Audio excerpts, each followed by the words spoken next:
행복한 아름다운 공동체가 되기를 소망합니다. 매년 세계 여러 선진국들을 대상으로 조사하는 세계 행복 순위 레포트라는 그런 조사가 있습니다. 그 조사는 세계 많은 나라들을 조사해서 과연 이 나라 국민들은 얼마나 많은 행복 지수를 가지고 살아가는가, 그렇게 조사하는 조사입니다. 세계 수많은 나라 중에서 국민들의 행복 지수가 가장 높은 나라는 어디일까요? 1등인 나라가 어디겠습니까? 한번 맞춰보십시오. 예.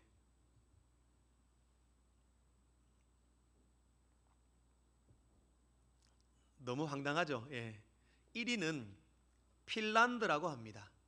핀란드가 국민들의 행복 지수가 가장 높은 나라가 2021년 핀란드가 1등이라고 합니다.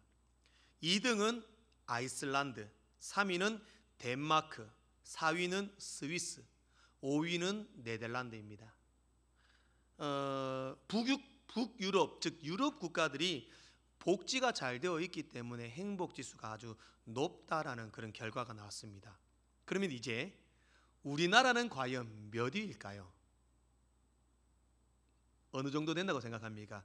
이것을 조사한 나라의 수는 95개국입니다. 95개의 나라를 조사를 했는데 우리나라는 뒤쪽에 있을 것이다. 한 몇 등 정도 되겠습니까? 89위. 아주 장로님 근거 없는 대답인데 너무 빗나갔습니다. 우리나라는 50위였다고 합니다. 2021년. 이게 순위가 매년 바뀝니다. 매년 바뀌는데 2021년 조사 결과는 우리나라가 50위. 95개 국가 조사한 95개 국가 중에서 50위였습니다. 그러면 이렇게 국민의 행복 지수를 조사하는 기준이 무엇인가? 그 기준은 가장 먼저 국민 1인당 총 생산량 GDP가 얼마 되느냐, 그리고 사회적으로 사람들이 얼마나 많은 봉사활동을 하느냐, 또 얼마나 건강하게 오래 사느냐, 또 살아가면서 얼마나 자유롭게 자기가 모든 일들을 선택할 수 있느냐, 또 많은 관용을 베풀고 살아가느냐, 부정부패에 대한 인식이 얼마나 되었느냐, 이 6가지를 조사를 한다고 합니다. 그 6가지가 기준이 되어서 행복 지수가 매겨진다, 그렇게 말을 합니다. 정말 그러면은 과연 이것을 가지고 사람이 행복하다 행복하지 않다 그것을 말할 수 있을까? 샘 세뮤얼이라고 하는 사람의 책에 보면 사람이 행복을 누릴 수 있는 가장 중요한 요소가 바로 소유와 욕망이다, 이렇게 이야기를 합니다. 그러면서 사람이 행복을 느낄 때는 맨 먼저 남과 비교했을 때 많이 가졌을 때 행복을 느낀다. 또 남보다 생활 수준이 높을 때 행복을 느낀다. 질병 없이 건강하게 살 때 행복을 느낀다. 매사에 아무 걱정 근심 없이 살 때 행복을 느낀다, 그렇게 말합니다. 그러나 저는 이렇게 세계 행복 순위 레포트와 폴 세뮤얼이 말했던 이런 행복 순위에 대한 이야기가 저는 과연 그 말에 그렇게 동의할 수 없습니다. 왜냐하면 지금 우리는 예전보다 모든 것에 많은 것을 누리고 살아갑니다. 잘 먹고 잘 입고 잘 살고 옛날보다 모든 것이 좋아졌습니다. 그런데 과연 오늘을 살아가는 현대인들이 과거의 사람들보다 더 행복하다? 저는 그렇게 단언할 수만은 없다고 생각합니다. 왜냐하면 제가 어렸을 때만 해도 시골에서 자랐습니다. 그래서 막 어른들 그렇지 않습니까? 흙주워 먹고 살고, 푸세식 화장실에서 신문지 구겨가지고 뒤처리하고. 저만 그런 건 아니죠, 그죠? 다 그렇게 사셨지 않습니까? 김치에 된장찌개 하나로 하루 3끼를 해결하고, 온갖 산으로 들러 다니면서 나물 뜯어먹고 살던 그때, 저는 그때가 더 행복했던 것 같습니다. 모든 것이 환경은 지금보다 많은 것을 못 누렸지만 그래도 떨어진 양말 기워서 신고 속옷, 옷 매일 얼마나 설쳤던지 무릎이 나만 아는 날이 없었습니다. 그래서 어머니가 옷을 사면 제일 먼저 하는 일이 뒷주머니를 뜯어가지고 앞에 무릎에 대는 것이 일이었습니다. 그렇게 떨어진 옷 기워서 입던 그때가 저는 더 행복하지 않았는가. 지금의 오늘날의 학생들을 보면은 학교, 학원, 도심에 갇혀서 컴퓨터, 핸드폰, 많은 좋은 문화들로 갇혀 살지만 그들은 행복함이란 찾아볼 수 없는 것 같다. 그런 생각이 들었습니다. 그러면 사람이 살아가면서 참으로 행복이라는 것, 이것은 세상적인 어떤 가치, 기준, 많이 누리고 가지는 것에 행복의 기준이 될 수 없다. 저는 그렇게 말하고 싶습니다. 수많은 것을 누리며 살아도 행복이라는 단어와 상관없이 살아가는 사람이 있고, 아무것도 가진 것이 없고 누리지 못해도 이 세상에서 정말 행복하게 살아가는 사람을 볼 수가 있습니다. 그러면 예수 믿는 우리들에게 가장 큰 행복은 무엇일까요? 여러분들은 정말 행복한 사람이다 그렇게 생각하고 믿으며 살아가십니까? 폴 세뮤얼이 말했던 것처럼 남보다 많이 가지고 생활 수준이 높고 건강하고 아무것도 신경 쓰지 않고 살아가는 것, 이것이 정말 우리들에게도 똑같은 행복일까요? 오늘 본문의 모세는 이스라엘을 향하여서 이스라엘아, 너희들은 행복한 사람이다 그렇게 선포를 하고 있습니다. 행복한 사람이다. 모세는 지금 이 말씀을 한 이 순간이 40년의 광야의 생활을 하고 이제 가나안 땅을 눈앞에 두고 있는 상황입니다. 느보산에 올라가서 약속의 땅 가나안을 저 멀리서 바라보며 백성들에게 축복을 합니다. 그 축복의 말씀이 29절 말씀에 이스라엘이여 너는 행복한 사람이로다. 이스라엘 백성들에게 하는 말이기도 하고 모세 자신에게도 이스라엘아 너희들 행복하다. 그리고 나도 행복한 사람이다. 그렇게 고백하고 있습니다.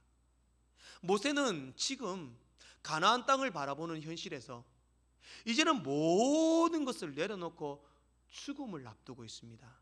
주님의 품에 가야 하는 그 순간에 참 이스라엘아 너와 나도 우리 모두는 정말 행복한 사람이구나. 이 이스라엘이여 너는 행복한 사람이로다. 이 말의 원문의 의미를 보면 한 단어가 포함되어 있습니다. 그러니 이스라엘아 너는 지극히 행복한 사람이로다. 지극히 행복하다. 너희들 정말 행복해. 그렇게 말하고 있습니다. 다시 한번 인사합시다. 옆 사람에게 집사님은 정말 행복한 사람입니다. 이렇게 한번 인사합시다. 네. 자신에게 축복합니다. 구병모야 너는 지극히 행복하구나.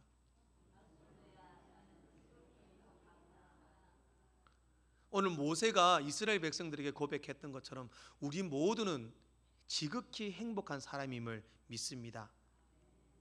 그런데 정말 모세의 모습을 바라보면 어떻게 이렇게 행복하다라고 말할 수 있었을까? 모세는 지금 80년의 세월을 하나님께 훈련을 받고 40년의 광야의 생활을 걸어왔습니다. 이제 120살, 이제 죽음을 목전에 두고 있는 상황이었습니다. 죽을 날이 얼마 남지 않았는데 가나안 땅을 눈앞에 보고 있으면서도 그 가나안 땅에 들어가지도 못합니다. 가나안 땅의 문턱을 넘어보지도 못하고 그는 죽어야 하는 그런 상황에 놓여 있습니다. 그러면 어떻게 보면 하나님 내가 일평생 이스라엘 백성들을 이끌고 가나안 땅에 오려고 이렇게 달려왔는데 왜 저는 가나안 땅을 가지 못합니까? 원망과 불평, 하나님에 대한 어떤 원망들이 그의 마음에 솟아날 수도 있었습니다. 어떻게 보면 절망과 좌절입니다. 가나안 땅을 보면서도 가지 못하는 그런 형편에 놓여 있습니다. 죽어야 하는 형편에 놓여 있습니다. 그런데 이스라엘아, 너희들은 행복한 사람들이야. 나도 행복해. 그렇게 고백하고 있다는 것입니다. 저는 오늘 본문 말씀을 중심으로 모세가 그렇게 말한 참 행복은 우리 믿음의 백성들에게 무엇을 의미하는지를 살펴보고, 예수 믿는 우리들은 주님 앞에 정말 행복한 인생, 행복한 삶으로 살아가기를 주님의 이름으로 축복합니다.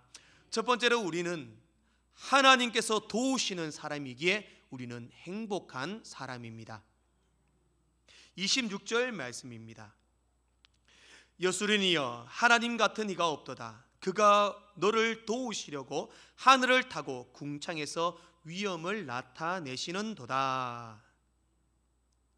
여수른이라는 말은 의로운 백성, 의로운 백성이라는 뜻을 가진 이스라엘을 가리키는 일종의 별명입니다. 그래서 이스라엘을 가리킬 때는 여수른이여 이렇게 말을 합니다.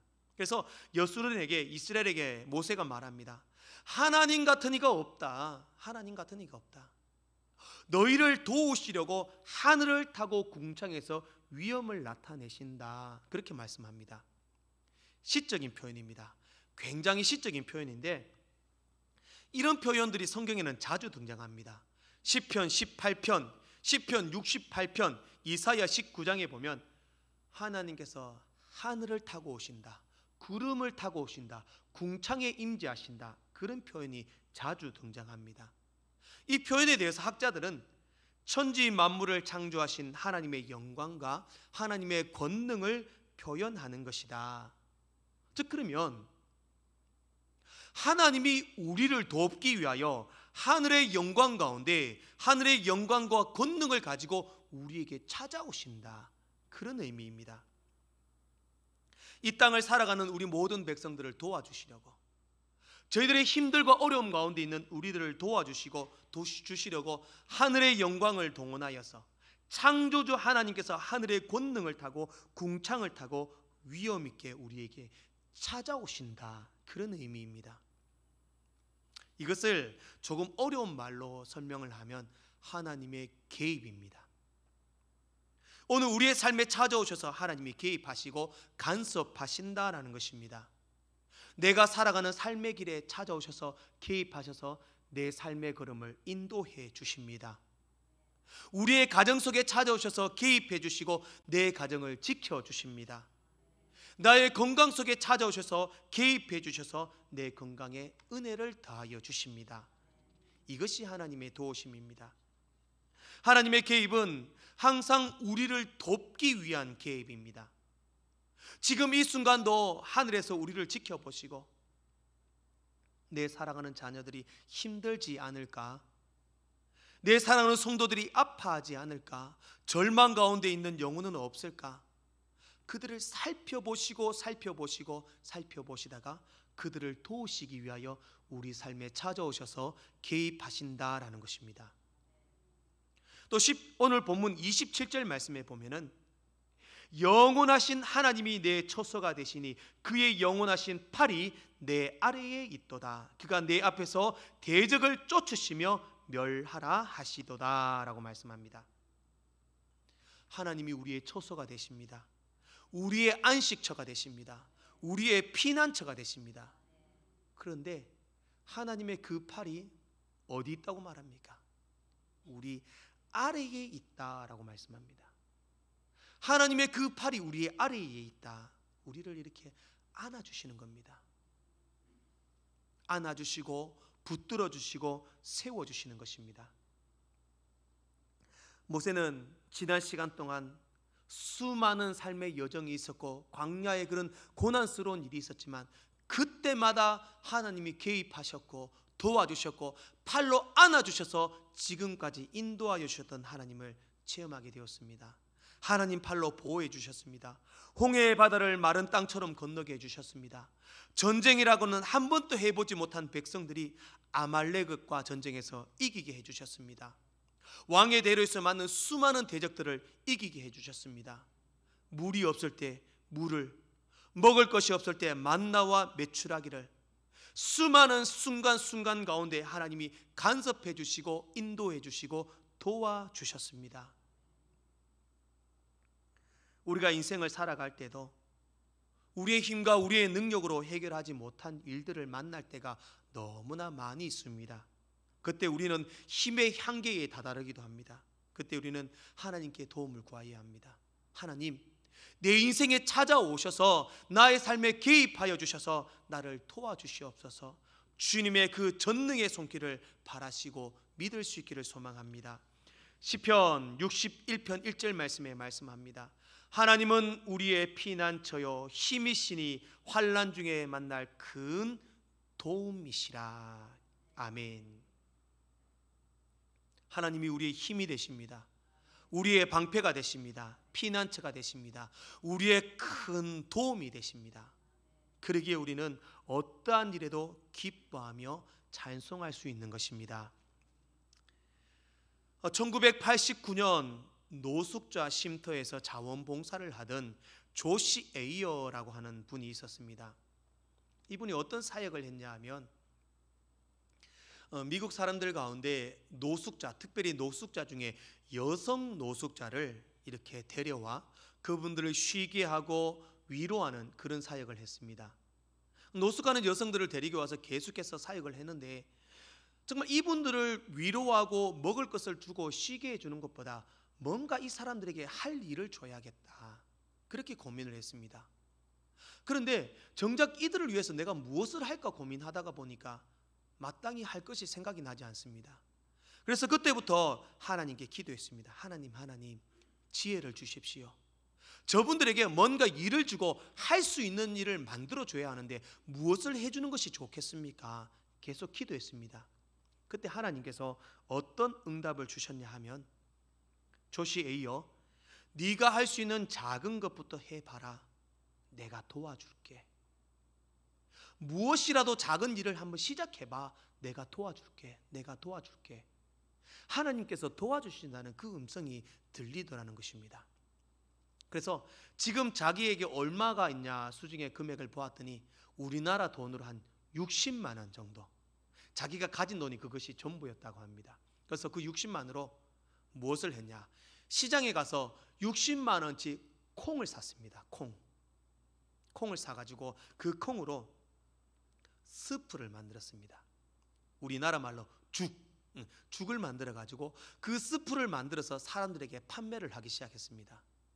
그런데 기적이 일어납니다.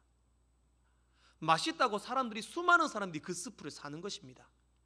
막 판매량이 늘어나기 시작합니다. 그때부터 그 노숙인 여성들을 동원해가지고 그 노숙인 여성들이 이제 콩을 쑤어서 죽을 만들고 또 일부는 판매하는 일을 하고 또 어떤 사람은 포장을 해서 포장 판매까지 하게 되었습니다. 계속해서 수익이 창출되고 판매가 늘어나기 시작했습니다. 그렇게 시작하여 성공한 사회적인 기업이 되었습니다.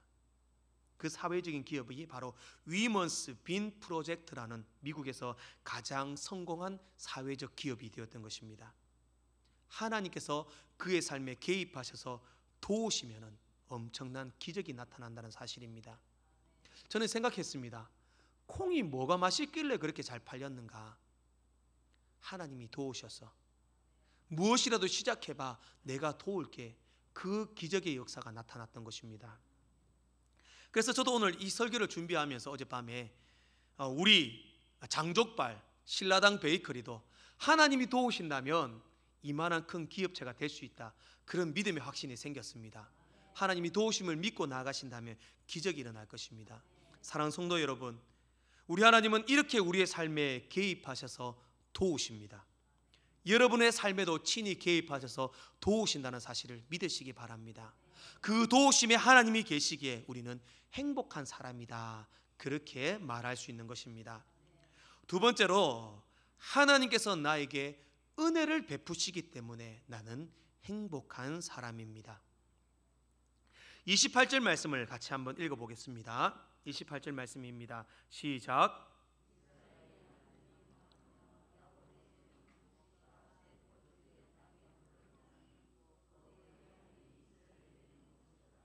아멘.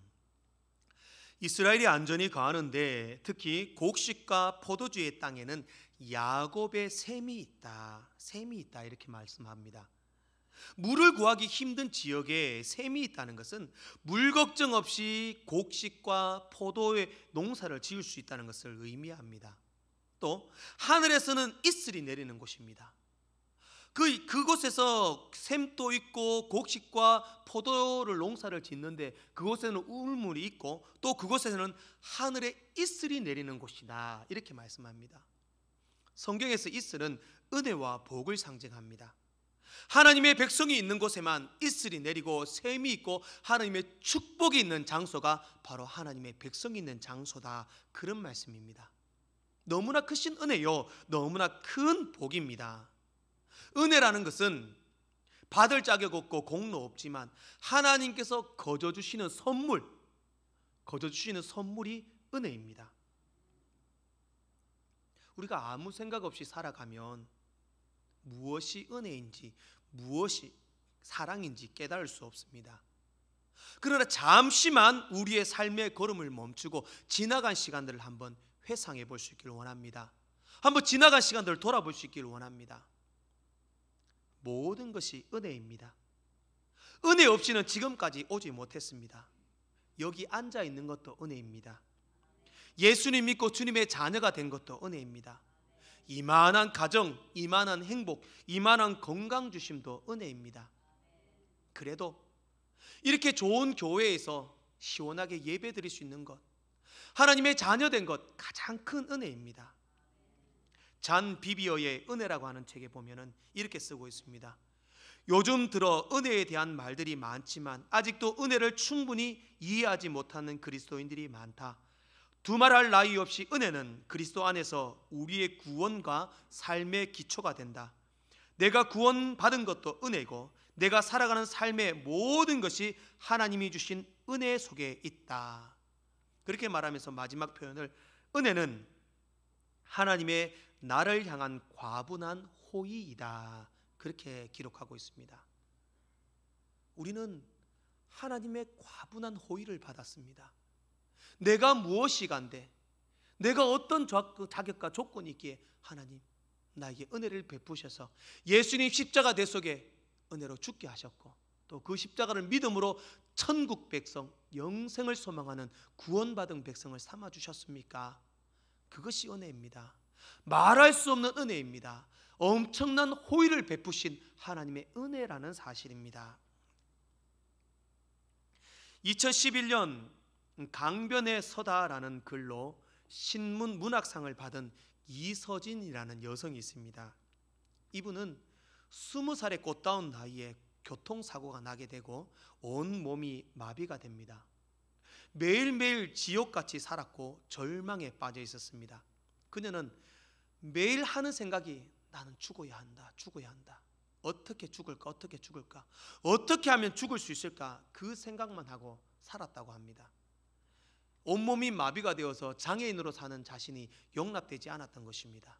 이렇게 살으니 차라리 죽는 것이 낫다, 그래서 생각하고 그녀가 죽으려고 하는데 문득 자신의 옆에서 밤이 새도록 딸을 위하여 슬피 울며 기도하는 어머니의 모습을 보게 되었습니다. 그리고 그녀는 죽겠다는 생각을 이제 버리고, 그래 장애지만 한번 열심히 살아보자, 열심히 기도하는 어머니를 보고 열심히 살아보자, 그렇게 결심을 하게 됩니다. 그렇게 열심히 살려고 하는데 내가 온몸이 마비가 되었는데 내가 무엇을 할 수 있을까 고민을 합니다. 아무것도 할 수 없었습니다. 그러나 단 한 가지 할 수 있는 것, 바로 눈으로 책을 읽을 수 있는 것이 자기가 유일하게 할 수 있는 것이라는 것이었습니다. 그래서 그때부터 하루에 15시간씩 책을 읽기 시작합니다. 수많은 책을 읽었습니다. 10년 동안 그렇게 매일같이 열심히 책을 읽었습니다. 책을 읽고 나서 그는 정말 아름다운 글을 쓸 수 있는 작가가 되었습니다.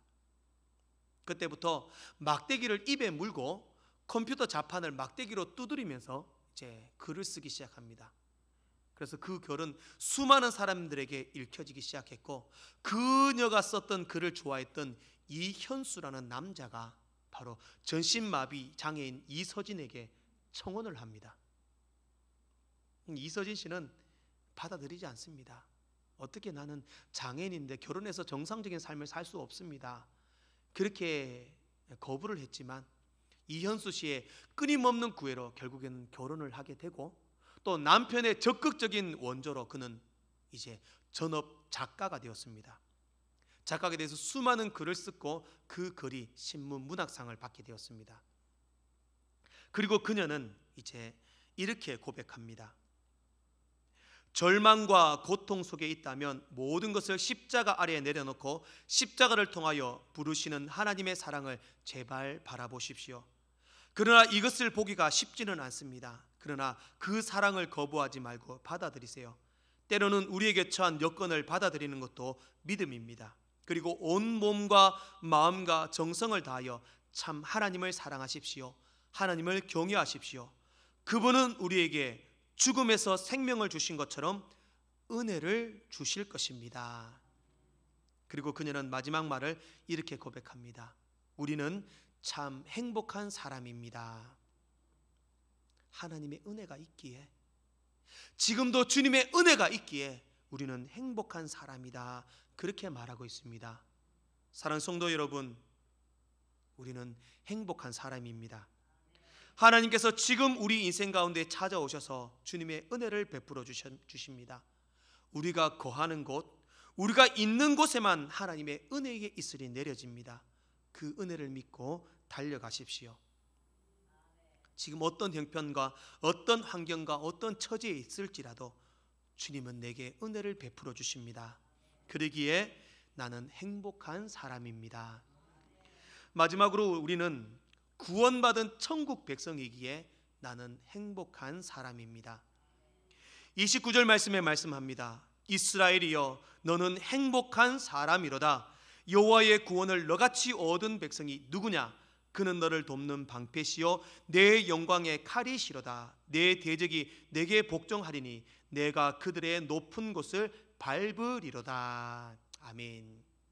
모세는 확신 있게 선포합니다. 이스라엘아, 너희들은 행복한 사람이야. 하나님이 너희를 위하여 대적을 무찌르시고 너희들을 구원하여 주실 것이기 때문에 너희들은 행복한 사람이야. 모세는 지금 그동안 가야 할 그 목적지의 희망이었던 가나안을 바라보면서도 그곳에 들어갈 수 없었습니다. 모세는 이렇게 생각합니다. 그럼에도 불구하고 나는 행복한 사람이야. 왜냐하면 나는 구원받은 하나님의 사람이기 때문에.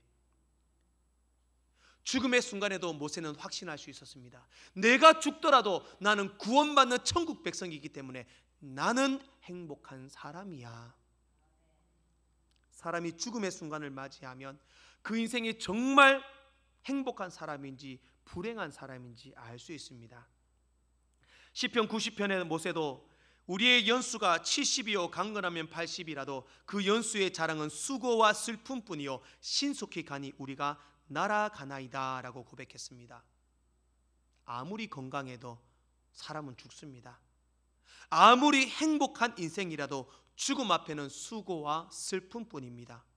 그러면 세상 그 누구도 죽음 앞에서는 행복을 말할 수 없습니다. 그러나 우리는 다릅니다. 우리는 죽음 앞에서도 행복을 말할 수 있음을 믿습니다. 모세가 그랬던 것처럼 나도 죽음 앞에서 나는 행복한 사람입니다 고백할 수 있기를 소망합니다. 하나님의 아들 예수 그리스도께서 우리 죄를 사하시고 우리를 구원하시기 위하여 이 땅에 오셨고 십자가 대속에 죽으심으로 부활하셨고 우리에게 영생의 길을 열어주셨기 때문에 우리는 그 예수님을 믿음으로 저 천국을 소망하기에 우리는 행복한 사람입니다. 예수 믿는 그리스도인들은 부활과 영생의 소망이 있습니다. 이 땅의 인생이 전부가 아닙니다. 우리는 저 천국을 소망하며 천국을 바라보며 달려가는 인생입니다. 그러기에 우리는 죽음 앞에서도 우리는 행복한 사람입니다. 항상 찬송합니다. 괴로움과 죄가 있는 곳 나 비록 여기 살아도 빛나고 높은 저곳을 날마다 바라봅니다. 그렇기 때문에 우리는 행복한 사람입니다. 한 분의 글을 소개하고 말씀을 맺겠습니다. 데이빗 왓슨이라고 하는 사람의 제자도라고 하는 책에 보면은 자신이 겪은 이야기를 소개하고 있습니다. 이분이 콜롬비아의 한 도시에 전도 세미나를 인도하러 갔다가 그 교회 목사님의 집에 초대받아서 이렇게 함께 대화를 나누게 되었습니다. 목사님의 집에 가서 이런저런 오랜 시간 대화를 나누다 보니 저녁 시간이 지났습니다. 저녁 시간이 지났는데 그 목사님의 가정은 저녁 식사를 할 생각을 하지 않습니다.